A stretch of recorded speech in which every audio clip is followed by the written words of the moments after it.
Bonjour à tous, vous écoutez 100% Media Week, le podcast de la rédaction de The Media Leader. Je suis Vincent Taubel, rédacteur en chef adjoint, et voici l'actualité des médias et de la publicité en 10 minutes chrono. Cette semaine, nous revenons sur la fin sous tension de la commission d'enquête sur l'audiovisuel public, sur la transformation du marché de l'affichage, sur un gain stratégique majeur pour Publicis, mais aussi sur l'évolution de Télérama, les inquiétudes du secteur de la radio. On écoutera Delphine Ernotte, la PDG de France Télévisions, lors de cette commission d'enquête.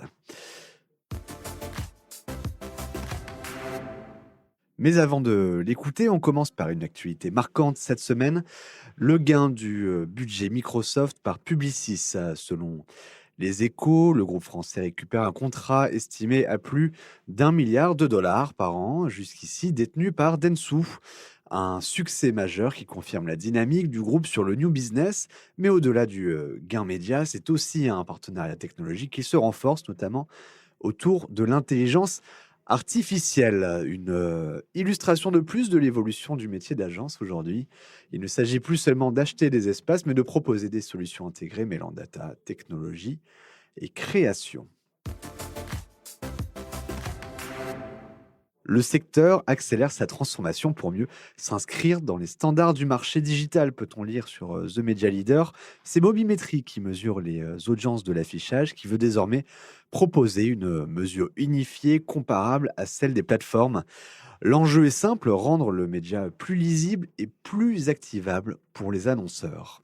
Aujourd'hui, l'affichage touche environ 40 millions de personnes chaque semaine en France, mais il souffre encore d'un manque de simplicité et une fragmentation de l'offre. La feuille de route repose sur 3 axes: accélérer, simplifier, élargir, avec en ligne de mire l'intégration de l'indoor, les centres commerciaux, transports, aéroports, pour construire une audience réellement unifiée. L'ambition est claire, faire évoluer l'affichage d'un média de présence vers un média pilotable, au même titre que le digital.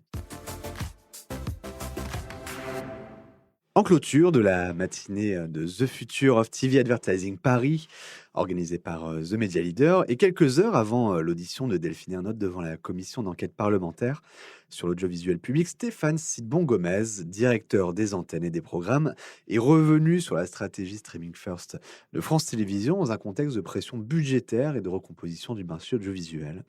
Il y a, dit-il, une urgence pour l'ensemble de l'écosystème, pas uniquement pour l'audiovisuel public, mais pour les médias privés qui sont tout autant concernés, comme les agences et les annonceurs. Il ajoute: si nous ne réagissons pas rapidement, nous risquons de nous retrouver dans une situation où les décisions seront prises ailleurs par des plateformes ou des algorithmes. Je ne crois pas du tout à une opposition frontale entre les usages. Il y a de la place pour tous les modèles, a-t-il affirmé. C'est la fin de la commission d'enquête sur l'audiovisuel public. Après plus de 5 mois et 67 auditions, les travaux se sont achevés dans un climat particulièrement tendu. La présidente de France Télévisions, Delphine Ernotte, a dénoncé des mois très éprouvants pour ses équipes, évoquant des soupçons et des mises en cause répétées. Face à elle, le rapporteur Charles Alonc maintient une ligne très critique. Il évoque notamment des gabégies dans les 4 milliards d'euros de financement public alloués de l'audiovisuel. On écoute tout de suite Delphine Ernotte. Je pense que ce souci tout à fait légitime de bien utiliser l'argent public n'oblige pas pour autant à jeter des gens en pâture. Que vous vous en preniez à moi, comme vous le faites sur vos réseaux, dans les articles de presse, après tout, je suis la présidente de France Télévisions. Je dirais presque que c'est mon métier. Et que vous jetiez en pâture des salariés de France Télévisions, je trouve qu'on pourrait faire les choses autrement. On a tous essayé de vous montrer ici qu'on respectait cette commission d'enquête. Plus de 65 personnes sont venues. Nous avons répondu à vos multiples questions.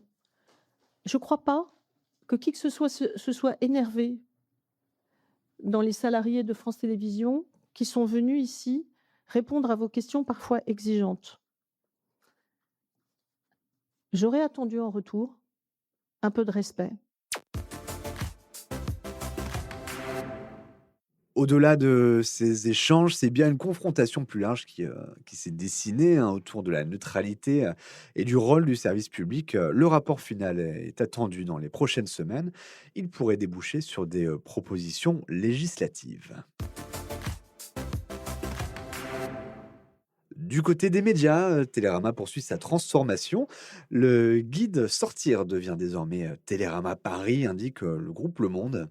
L'objectif est de faire évoluer ce supplément en un véritable réflexe quotidien pour les sorties dans la capitale. Le dispositif se déploie sur tous les supports, un supplément print repensé, mais surtout une présence renforcée en digital, avec des cartes interactives, des sélections thématiques et des formats sociaux. Cette évolution illustre une tendance de fond. Les médias cherchent aujourd'hui à devenir des services utiles intégrés dans le quotidien des audiences.